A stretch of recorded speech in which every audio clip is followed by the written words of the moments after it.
Dear friends, this week we'll be reading the Parsha of Naso. It's actually the longest portion in the Torah. It encompasses many things, and one of the fascinating discussions in this portion is the law of Sota.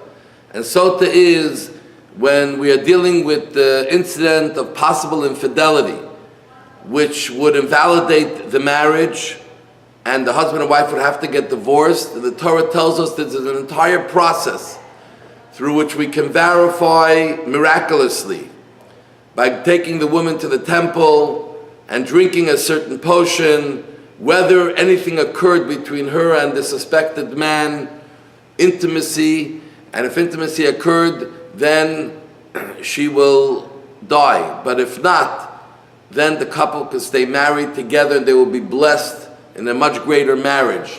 And we find something very fascinating, that although there is a prohibition against erasing God's name or throwing out anything with God's name on it, here, in the case of the Sota, part of the parchment of the Torah with the words of this portion that include God's name was erased into the water from which she drank. And the lesson the rabbis tell us here is very great. The importance of Shalom Bayit, how important peace in the home is. Above all, we want to make sure that there's peace in the home. A husband and wife, when there's peace between them, they're building a beautiful nest, a beautiful home, a place where they can bring up a family completely and fully with the right attitudes and the right atmosphere and with the right blessings. And the Torah goes all the way out to do anything to be able to make peace in the home. Anything except compromising the relationship itself. Once the relationship has been broken, it may not be able to be fixed. But as long as there's something to work with in the relationship, we do everything we can to keep a couple together, to keep the home complete.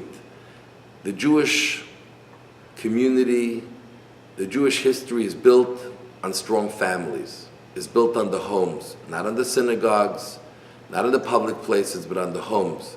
When we have a strong home, when a child is brought up in a strong home, in a complete home, in a home that's a nest for them, this is a great part of the child's future success as an adult and as a parent and family person themselves.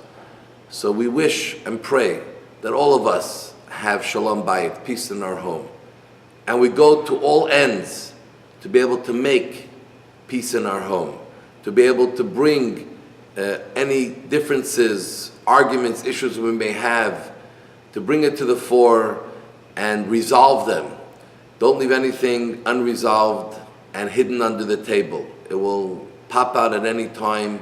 It will not go away.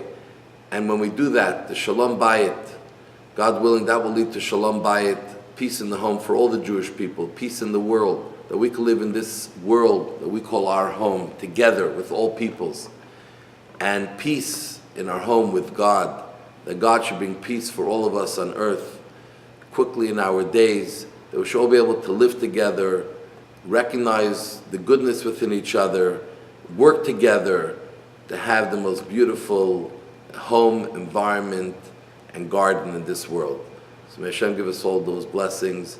Like we say in this week's portion, the blessing of the Kohanim. May God bless us and protect us, find favor for us, and may give us all the things that we ask for. I want to wish you all a Shabbat Shalom. God bless you all. Shabbat in Montreal this week, candle lighting time is 8:10 p.m. All the best.